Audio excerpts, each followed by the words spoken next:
Supreme court ने article 63A की तशरीह का फैसला कल अदम करा दे दिया। आर्टिकल 63A के अक्सरियती फैसले पर नजरसानी की अपील मंजूर। 5 रुकनी बेंच ने मुत्तफिका फैसला सुना दिया। अदालती फैसले के बाद मुनहरिफ अरकान पार्लियामेंट का वोट शुमार होगा। चीफ जस्टिस ने मुख्तसर फैसला सुनाते हुए कहा, सुप्रीम कोर्ट बार की अपील मुत्तफिका तौर पर मंजूर की जाती है, तफसीली फैसला बाद में जारी किया जाएगा। दौरान समाज चीफ जस्टिस ने रिमार्क्स दिए, दुनिया की किसी जमहूरियत में वोट ना गिनने का कानून नहीं। जस्टिस नईम अख्तर अफगान ने कहा, पार्लियामेंट की जगह सुप्रीम कोर्ट को इस्तेमाल करने की कोशिश की गई। क्या आइन को दोबारा लिखना ही नजरसानी के लिए काफ़ी नहीं? PTI के वकील अली जफर ने आज समाअत के आगाज़ पर अदालती कार्रवाई के बाइकॉट का ऐलान किया।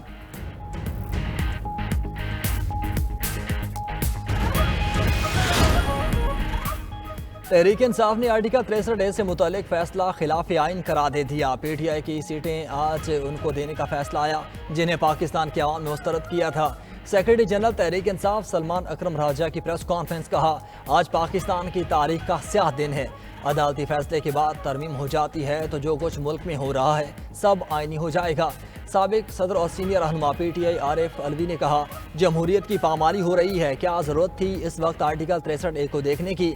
हमारे चीफ जस्टिस लोगों को खरीदो फरोख्त का माहौल पैदा कर रहे हैं। जाली असम्बली तरमीम करने के काबिल नहीं, ये जालिमाना तरीके से मुल्क का निज़ाम चला रहे हैं।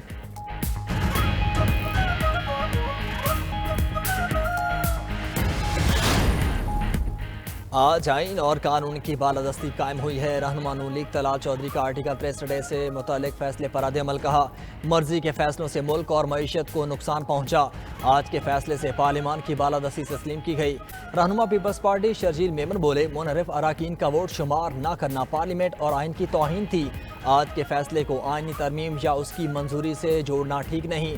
92 न्यूज़ से गुफ्तगू में साबिक अटॉर्नी जनरल इरफान कादिर ने कहा, मुनहरिफ अरकान का वोट शुमार न करने का फैसला बिल्कुल गलत था। आइन को रीराइट किया गया था जो मौजूदा बेंच ने कल अदम करा दे दिया।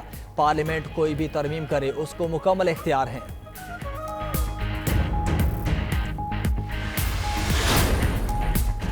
मौलाना फजलुर रहमान की हुकूमत से आइनी तरमीम और अपोजिशन से एहतजाज मुआखर करने की अपील। आइनी तरमीम पर हुकूमत के साथ चलने से भी साफ इनकार। सरबराह JUI ने प्रेस कॉन्फ्रेंस में कहा, SCO कॉन्फ्रेंस तक हम इख्तिलाफात भुला दें।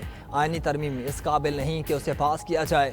हुकूमत को आइनी तरमीम के लिए उजलत किस बात की है? कहा गया इतवार तक ना हुई तो आसमान गिर पड़ेगा, ऐसा कुछ नहीं हुआ।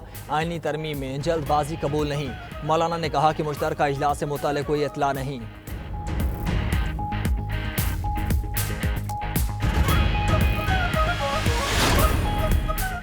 हुकूमत का पार्लियामेंट के दोनों ऐवानों का इजलास बुलाने का फैसला। इजलास बुलाने के लिए स्पीकर कौमी असम्बली और वजीर पार्लिमानी अमूर की मुशावरत।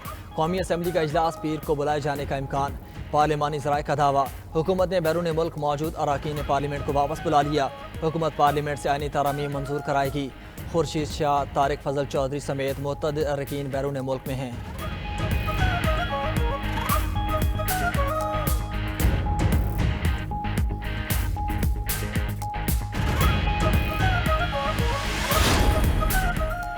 मलेशियन वज़ीर आज़म अनवर इब्राहिम और वज़ीर आज़म शहबाज शरीफ की मुलाकात, बाहमी तावन मज़ीद बढ़ाने पर इत्तेफाक।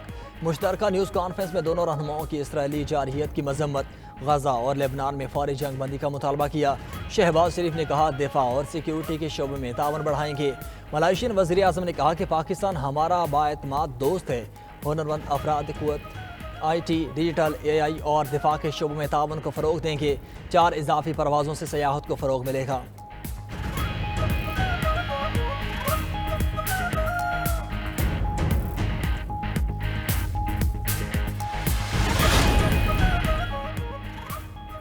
हाफिज नईम की क़यादत में जमात इस्लामी के वफ़द के chairman Peoples Party Bilawal Bhutto से मुलाकात। 7 अक्टूबर के गजा मार्च में शिरकत की दावत दी।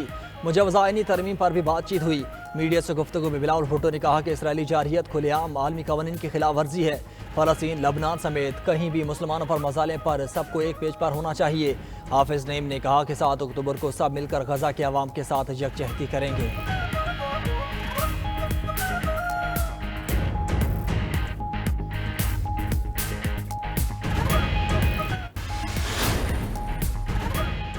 पानी PTI के हुक्म पर इस्लामाबाद में कल हर हाल में एहतजाज होगा। अपोजिशन लीडर उमर अयूब का ऐलान, बोले हम लोग पुरअमन एहतजाज करेंगे, हुकूमत बाज रहे।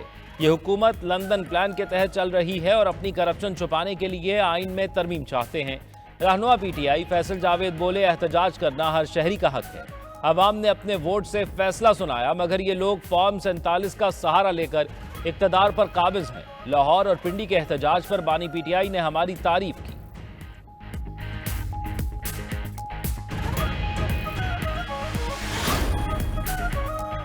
इस्लामाबाद के रेड जोन की सिक्योरिटी रेंजर्स के हवाले करने पर गौर। फैसला अहम तरीन गैर मुल्की शख्सियात की आमद और शंघाई ताउन तंजीम के इजलास के बायस किया जाएगा।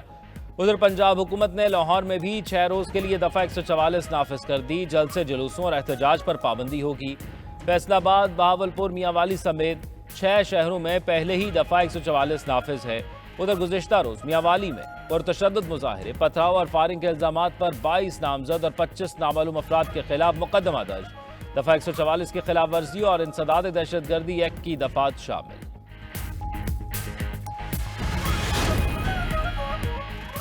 वज़ीर आला पंजाब मरियम नवाज की ज़ेर सदारत इजलास। रूडा एरिया में अराजी की गैर कानूनी खरीदो फरोख्त रोकने का हुक्म। अराजी पर तजावजात रोकने के लिए स्पेशल पुलिस फोर्स कायम करने की मंजूरी। रूडा प्रोजेक्ट की जदीद सतह पर तकमील के लिए चीन और दीगर ममालिक के इदारों से इश्तराक का फैसला।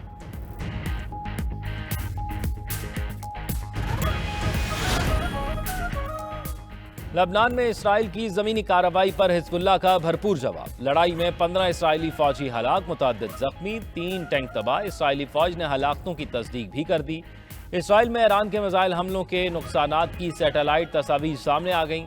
इसराइल के लबनान पर फजाई हमले जारी, मजीद 5 लबनानी शहरी शहीद, 15 जख्मी। इसराइली फजाइया का हिजबुल्लाह की फौजी तंसीबात को निशाना बनाने का दावा। 24 घंटे में 48 लबनानी शहरी शहीद, 85 जख्मी हो गए। इसराइल की गजा में भी दहशत गर्दी अरूज पर। ताज़ा हमलों में मजीद 54 फलस्तीनी जामे शहादत नोश कर गए। उधर इसराइल का शाम में भी फजाई हमला, 3 अफराद जाम बहक, 3 जख्मी। सेहोनी फजाइया ने दमिश्क के मगरिब में रिहायशी इमारत को निशाना बनाया। इंतजार की घड़ियां खत्म। आईसीसी वुमेन वर्ल्ड कप का मेला सज गया। यूएई में पहले मैच में बांग्लादेश की स्कॉटलैंड के खिलाफ बैटिंग जारी। आज दूसरा मैच शाम 7 बजे पाकिस्तानी वुमेन टीम और श्रीलंकन वुमेन टीम का होगा।